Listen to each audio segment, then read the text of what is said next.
Chhattisgarh board परीक्षा के नतीजे सामने आ चुके हैं और टॉप 3 कौन कौन है वो एक बार फिर से आपको बता दें कि 10वीं में टॉप किया है राहुल यादव ने, जिन्होंने 98.83% अंक स्कोर किए हैं। इसी के साथ ही सिकंदर यादव दूसरे नंबर पर 98.67% के साथ और तीसरे नंबर पर हैं पिंकी यादव, जिन्होंने 98.17% अंक स्कोर किए हैं। तो 10वीं और 12वीं दोनों ही क्लासेस के नतीजे सामने आ चुके हैं। बोर्ड एग्जाम्स जिन छात्रों ने दिए थे उनके नतीजे आज घोषित कर दिए गए हैं छत्तीसगढ़ के।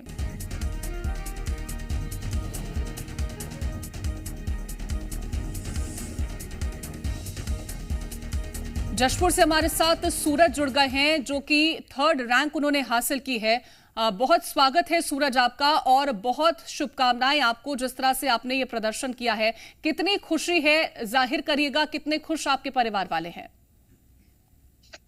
थैंक यू मैम, मैं तो बहुत खुश हूँ और मेरे इस सक्सेस के पीछे मेरे मॉम डैड और मेरे टीचर्स का हाथ है जी। और यही कहना चाहूंगा कि मेरे टीचर्स हमारे साथ सपोर्ट करते थे पढ़ाई में और प्रेरित करते थे और मैं एक एम बना के चला था 9th से ही कि मैं टॉप 10 करूंगा। सूरज, आगे कौन कौन से सब्जेक्ट्स लेने के बारे में आपने सोचा है? क्या सोचा है कि आगे जाकर के क्या करना है? मैं आगे जाके डॉक्टर बनूंगा और मैं 11th क्लास में बायो सब्जेक्ट लेने का। ठीक है, आगे जाकर के डॉक्टर बनने का सपना है, लोगों का इलाज करने का सपना है, उनको एक बेहतर जीवन देने का सपना सूरज रखते हैं। सूरज, अगर मेहनत को लेकर के बात करें तो कैसे आपने पूरा तैयारी की है? किस तरह से आपने अपने सब्जेक्ट्स को डिवाइड किया? कैसे टाइम टेबल सेट किया ताकि जो आपने सोचा था कि मुझे इतने प्रतिशत अंक प्राप्त करने हैं वो आपको मिले? मेरा इंग्लिश कमजोर है तो मैं इंग्लिश में ज्यादा ध्यान देता था और मैथ्स और साइंस को हमेशा प्रैक्टिस करता था और हिंदी थोड़ा कम था तो हिंदी को भी मैं बेहतर बनाने के लिए प्रैक्टिस किया और ज्यादा तो नहीं पढ़ा, बाकी जितना हो सके उतना पढ़ा हूँ और टाइम टेबल के हिसाब से हमेशा प्लानिंग करके ही चलता था, कितना बजे उठना है कितना बजे सोना है और मैं रात को पढ़ाई करता था, सुबह तो नहीं उठ पाता था जल्दी। जी बिल्कुल सूरज, जब भी बच्चा पढ़ाई करता है तो उसके लिए स्कूल के टीचर्स का जो रोल होता है वो बहुत ज्यादा अहम होता है, पेरेंट्स का रोल जो होता है वो बहुत ज्यादा अहम होता है। कैसे टीचर्स और आपके पेरेंट्स ने आप पर मेहनत करी है और उसी की बदौलत आपको आज ये जो रिजल्ट मिला है? हाँ, सबसे बड़ा हाथ तो वही पेरेंट्स और टीचर का ही है और मैं हॉस्टल में रहता हूँ जशपुर में और मेरे मैं रोज जल्दी तो नहीं बट 6 बजे उठता था और रात को पढ़ाई करता था खाना खाने के बाद और क्लास के बाद भी और जो सोशल मीडिया सब में ध्यान नहीं देता था और मैं दूर ही रहता हूँ सोशल मीडिया से। तो बिल्कुल बहुत अच्छी बात आपने कही है कि सोशल मीडिया पर आपने ज्यादा ध्यान नहीं दिया है और ये उन बच्चों के लिए भी जानना बहुत जरूरी होता है जिनका माइंड आजकल बहुत ज्यादा डाइवर्ट हो जाता है सोशल मीडिया की वजह से, कि पढ़ाई पर सबसे पहले ज्यादा फोकस करना है। सूरज, जिस तरह से आपने ये बोला कि आप हॉस्टल में रहते हैं, तो क्या हॉस्टल में रह करके पढ़ाई करना ज्यादा आसान हो जाता है या फिर घर वालों के पास रह करके पढ़ाई करना ज्यादा आसान लगता है? मेरा तो यही कहना है कि हॉस्टल में रह के ही पढ़ाई करना चाहिए, जैसे कि गांव सब में डिस्ट्रैक्शन बहुत ज्यादा होता है, यहाँ जाओ वहां जाओ, ये काम करो वो काम करो, तो हॉस्टल में वातावरण माहौल बन जाता है, सभी पढ़ाई करते रहते तो उसे देखकर मैं पढ़ूंगा वो पढ़ेगा, ऐसा माहौल बन जाता है तो सभी कोई पढ़ाई करते हैं। जी बिल्कुल, बहुत अच्छी बात सूरज ने कही है कि अगर हम घर पर रह करके पढ़ाई करते हैं तो कहीं ना कहीं डिस्ट्रैक्शन होता है, मम्मी पापा कुछ काम बताते हैं और उस वजह से डिस्ट्रैक्शन हो जाता है और ये हर बच्चे के साथ होता है। और हॉस्टल में कहीं ना कहीं एक उस तरह का एनवायरनमेंट क्रिएट हो जाता है कि आप आसानी से पढ़ाई कर सकते हैं। अगर हम फ्रेंड्स को लेकर के बात करते हैं तो क्या फ्रेंड्स का भी सपोर्ट मिलता है पढ़ाई में? हाँ, फ्रेंड्स का हमेशा सपोर्ट मिलता है। मेरा फ्रेंड्स तो एक ही है, सबसे अच्छा सपोर्ट राहुल यादव है जी, जो भी रैंक 1 में है। साथ में ही रहते थे और पढ़ाई के मामले में बहुत ज्यादा सपोर्ट करता था और मेरे सारे फ्रेंड्स का ही सपोर्ट के कारण हुआ है ये सब सक्सेस मेरे हाथ में। बिल्कुल। सूरज, आपने ये जिक्र किया कि आप हॉस्टल में रहते हैं, तो जब रिजल्ट आया होगा और पेरेंट्स को आपने बताया होगा कि मैंने ऐसे ऐसे मार्क्स स्कोर किए हैं, रिएक्शन क्या था उनका?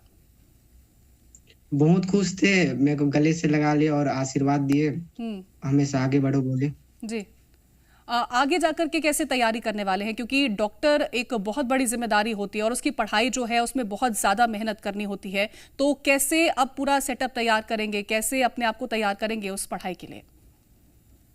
मैं तो अभी 11th से कोचिंग स्टार्ट कर दूंगा और 2 साल तो कोचिंग मिल जाएगा मेरे को अपने इंस्टीट्यूट में जसपुर का। उसके बाद हो जाना चाहिए, 2 साल नहीं होगा तो 1 साल कहीं जाऊंगा कोचिंग करने और घर में सेल्फ स्टडी या कहीं भी करूंगा और किसी भी तरह मेरा एम है कि मैं एमबीबीएस क्वालिफाई करूं।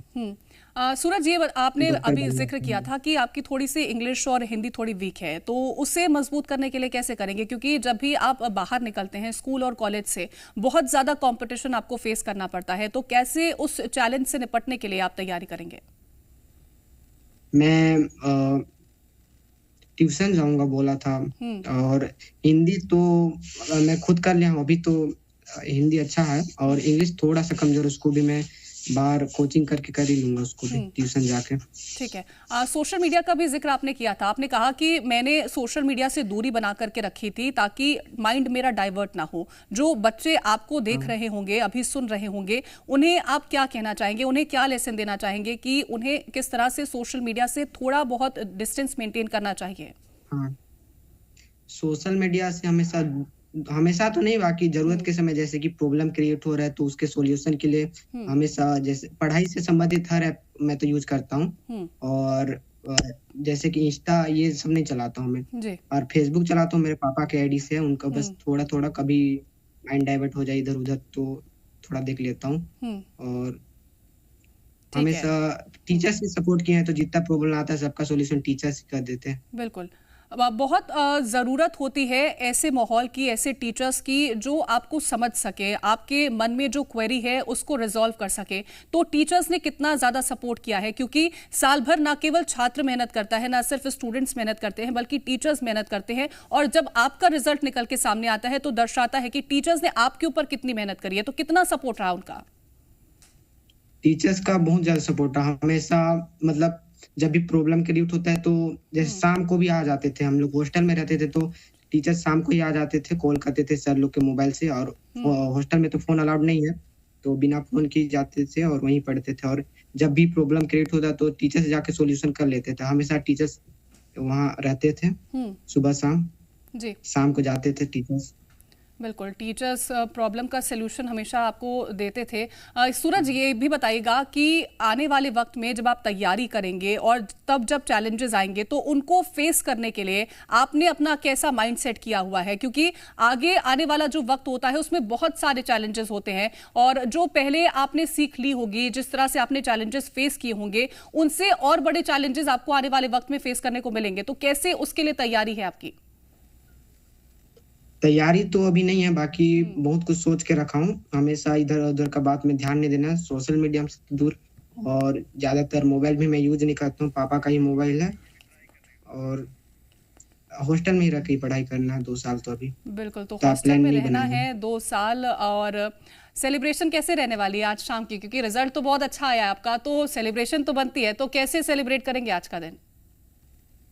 मेरे दोस्तों को ही दूंगा और क्या, मस्ती और मजाक वही होगा, ज्यादा तो नहीं होगा। जी बिल्कुल। अच्छा, आपके कोई बड़े भाई बहन है जिन्होंने भी अभी 10th और 12th पास किया हो और उसके बाद उन्होंने आपसे किसी तरह का कोई एक्सपीरियंस शेयर किया हो कि कैसे आपको परफॉर्म करना चाहिए? और क्योंकि एग्जाम के टाइम पर हमने देखा है कि बच्चे डर जाते हैं, कहीं ना कहीं थोड़ी सी घबराहट उन्हें होती है, तो क्या उनकी तरफ से कोई एक्सपीरियंस शेयर किया गया था?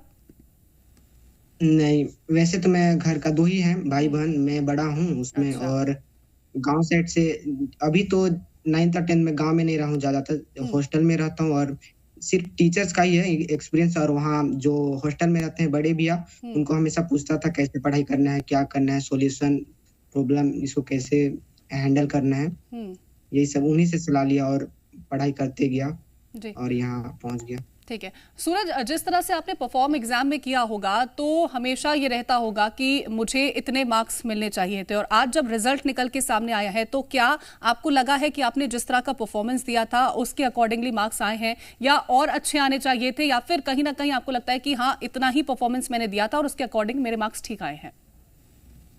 हाँ, इतना ही परफॉर्मेंस